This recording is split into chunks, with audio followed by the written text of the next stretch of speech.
Capítulo 22. A festa de casamento. De novo, Jesus usou parábolas para falar ao povo. Ele disse: O reino do céu é como um rei que prepara uma festa de casamento para seu filho. Depois mandou os empregados chamarem os convidados, mas eles não quiseram vir. Então mandou outros empregados com o seguinte recado: Digam aos convidados que tudo está preparado para a festa. Já matei os bezerros e os bois gordos e tudo será pronto, que venham à festa. Mas os convidados não se importaram com o convite e foram tratar dos seus negócios. Um foi para a fazenda e outro para o seu armazém. Outros agarraram os empregados, bateram neles e os mataram. O rei ficou com tanta raiva que mandou matar aqueles assassinos e queimar a cidade deles. Depois chamou os seus empregados e disse: A minha festa de casamento está pronta, mas os convidados não a mereciam. Agora vão pelas ruas e convidem todas as pessoas que vocês encontrarem. Então os empregados saíram pelas ruas e reuniram todos os que puderam encontrar, tanto bons como maus, e o salão de festas ficou cheio de gente. Quando o rei entrou para ver os convidados, notou um homem que não estava usando roupas de festa. E perguntou: Amigo, como é que você entrou aqui sem roupas de festa? Mas o senhor não respondeu nada. Então o rei disse aos empregados: Amarrem os pés e as mãos desse homem e o joguem fora na escuridão. Ali ele vai chorar e ranger os dentes de desespero. E Jesus terminou dizendo: Pois muitos são convidados, mas poucos são escolhidos. A pergunta sobre os impostos.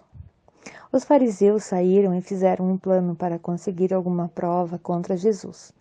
Então mandaram que alguns dos seus seguidores e alguns membros do partido de Herodes fossem dizer a Jesus: Mestre, sabemos que o Senhor é honesto, ensina a verdade sobre a maneira de viver que Deus exige e não se importa com a opinião dos outros, nem julga pela aparência.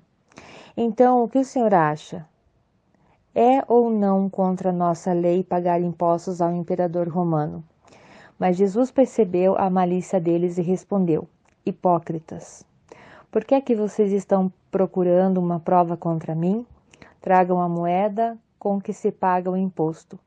Trouxeram a moeda e eles perguntaram: De quem são o nome e a cara que estão gravados nessa moeda? Eles responderam: São do imperador. Então Jesus disse: Deem ao imperador o que é do imperador e deem a Deus o que é de Deus. Eles ficaram admirados quando ouviram isso, então deixaram Jesus e foram embora. A pergunta sobre a ressurreição. Naquele mesmo dia chegaram perto de Jesus alguns saduceus, afirmando que ninguém ressuscita. Eles disseram a Jesus: Mestre, Moisés ensinou assim: se um homem morrer e deixar a esposa sem filhos, o irmão deve casar com a viúva para ter filhos, que serão considerados filhos do irmão que morreu. Acontece que havia entre nós 7 irmãos. O mais velho casou e morreu sem deixar filhos. Assim ele deixou a viúva para o segundo irmão. A mesma coisa aconteceu com este, e também com o terceiro, e finalmente com todos os 7. Depois de todos eles, a mulher também morreu. Portanto, no dia da ressurreição, de qual dos 7 a mulher vai ser esposa? Pois todos eles casaram com ela. Jesus respondeu: Como vocês estão errados, não conhecendo nem as Escrituras Sagradas, nem o poder de Deus. Pois quando os mortos ressuscitarem, serão como os anjos do céu, e ninguém casará. E quanto à ressurreição dos mortos, será que vocês nunca leram o que Deus disse? Ele afirmou: Eu sou o Deus de Abraão, o Deus de Isaque e o Deus de Jacó. E Deus não é Deus dos mortos, e sim dos vivos. Quando a multidão ouviu isso, ficou admirada com o ensinamento dele. O mandamento mais importante. Os fariseus se reuniram quando souberam que Jesus tinha feito dos saduceus calarem a boca.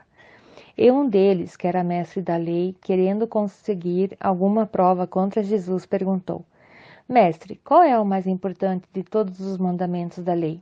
Jesus respondeu: Ame o Senhor, seu Deus, com todo o coração, e com toda a sua alma, e com toda a mente. Este é o maior mandamento e o mais importante.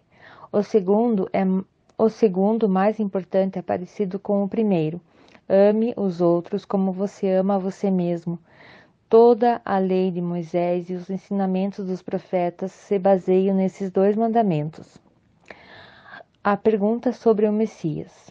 Quando os fariseus estavam reunidos, Jesus perguntou a eles: O que vocês pensam sobre o Messias?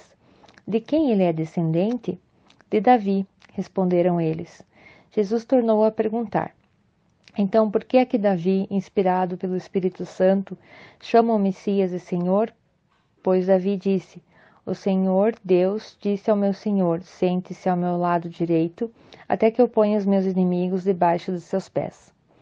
Portanto, se Davi chama o Messias de Senhor, como é que o Messias pode ser descendente de Davi? Ninguém podia responder mais nada, e, daquele dia em diante, não tiveram coragem de fazer-lhe perguntas.